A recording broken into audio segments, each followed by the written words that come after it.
Timing is everything, and sometimes you just have to wait till something is the right time. About a year ago, I had a conversation with Kerry, and she was sharing some of her story with me, and I said, you know, I really would love if you'd share that in church on Sunday. And time passed, and maybe the invitation was forgotten, or maybe it was forgotten, it was extended, but something happened and the time became right, and I got word that Kerry thought the time was right to share. And so I'm very honored and pleased and thrilled to have Kerry come and share the morning message with us this morning, and I know you'll all be blessed by it. So Kerry, please come on up and share with us.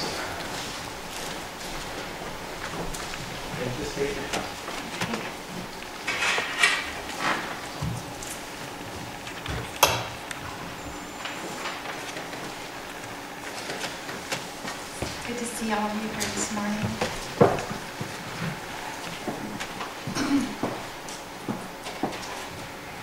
I want to get all this situated.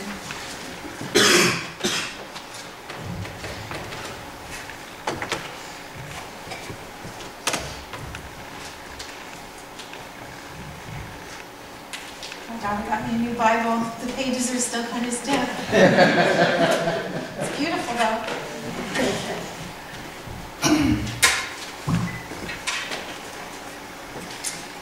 Well, good morning. I'm honored to be here this morning to speak to all of you about my walk of faith. I almost must say I'm somewhat embarrassed that I put this off to this point. I wrote this story about a year ago and kind of got busy with life and put it off. So here we go. Excuse me for reading this. And for my crackly voice, I tend to get that with treatments, but I'm not much of a public speaker. I took a public speaking class, and my instructor, I think he gave up on the number of times he counted in my speech. I'm not very good at memorizing, so I thought I would just write this all down. It's easier to focus that way. So first of all, let me introduce myself. Pastor John already kind of touched on that, but my name's Kerry Franke, and I was born in Springfield, graduated from Springfield High and attended Lincoln Land. I took classes in business and art. I was raised in the area. My parents were also raised in this area. My mom grew up on a farm at Indian Point with Swedish farmers with the love for working with their hands and down-to-earth values. And Dad had a sweet childhood with a German baker for a father. They owned and operated a bakery in downtown Springfield. And Grandpa lived with us in his elder years. And it was always so fun to come home after school and smell that fresh baked goods. And Sunday morning we'd have butter cake every morning. So I married shortly after high school. I was a partner to my husband in his business, assisted with construction and doing the books. And within our first year of marriage, started a family. We moved to Petersburg to raise our kids in a small town environment. And from that point, it was all just kind of a blur. 4 children, school and sports and church. And church was our social time. It was our extended family. I volunteered as a Sunday school leader with the high school class. We started a breakfast club at my house on Sunday mornings, and we'd bake yummy breakfast. The kids would bring food, and we'd have a Bible study, and it was always a fun time. And that food was a good way to get high school kids involved in Sunday school. The neat thing is when I see those kids now, they remind me of the memories that they had and how special it was to them. I also was a cleanup crew for a youth club and did crafts every week with the kids. That was always fun. And the youth club retreats that we'd have once a year, I look forward to those. And somewhere in between there, I like to volunteer at New Salem. I was president of the Quilt Guild, and I also attended Bible study here every week at church. We did lots of sewing and crafts and quilts. I made most of my own girls' clothes. One time my oldest, Jessica, she was about 7 at the time. She asked, "Mom, why don't I have clothes like the other kids do with tags in them?" So I made little tags. Quilting, excuse me. Quilting was inspired by my grandmother. Would you like to get a drink?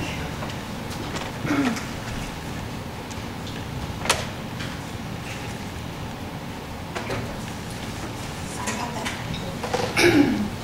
She quilted. Excuse me. She quilted way into her 80s. And I used to love to go to her house and see what quilts she had up in the frame. The patterns and the type of fabric were so interesting. And in what spare time we had, we restored 2 homes and built a new one. Because I've always had the love and beauty for the older homes and the character for the old woodwork. And somewhere I've mastered painting or refinishing woodwork, doing drywall and ceramic tile, you name it. I also like to take time for the artsy part of me, doing painting and drawing. Excuse me. It's a great way to escape and get lost in a project. For the time away, we like to enjoy camping and exploring parks, hiking and riding bikes. And now that the kids are older, I look forward to our gathering at the beach once a year in the summer. Needless to say, I rarely watch TV. I might be the only one around without cable or satellite. The kids say their friends at school used to ask if we were Amish. My career, well, I call that my donated time from 8 to 5, so I can pay the bills. The remaining 5 p.m. to midnight's my time. Who I am and what I'm all about. But as far as working outside the home, when my youngest started kindergarten, I followed. I accepted a position as teacher's assistant in early childhood. It was a very rewarding career, teaching children ages 3 to 5 with special needs. Also a great job for a busy mom. It allowed me to be home with my kids, and best of all, I had summers off. As the kids got older, I took a position at U.S. Electric and started there as receptionist and worked my way up to credit manager. I've been there now over 10 years, but I don't get summers off. It's not fair. Somehow, in all this constructive madness of kids in college and grandchildren and aging parents and divorce and continuing my education, I felt the need to move back to Springfield to be closer to my family. My mom was in assisted living and my dad in a nursing home. So I purchased a home near Washington Park because I'd grown up in the area and had really good memories of that area. So with the help of the kids and friends, we worked like crazy people for 3 weeks straight. I mean, straight, almost till 3 in the morning sometimes. Getting the house all ready. We painted, refinished floors, and did woodwork and plumbing. And even put a new pool liner in the old neglected pool that was in the backyard. But it was well worth it. We love the house and the area, and it's finally a real home since my divorce. Then it was at this point, finally settled and ready to start off with a fresh new beginning. With a blink of an eye, my life changed. My life and all those close to me. I started having problems with pains in my stomach and not able to eat much. I was thinking ulcers. Why not after all I'd been through the past few years? Well, I just turned the big 5-0, so I thought I better have a complete physical and get things worked out. Which brings us to the story, the reason I'm here to share today. I wrote this little story about a year ago, and I titled it Dutch Farm Eggs. Let me take you back a few days.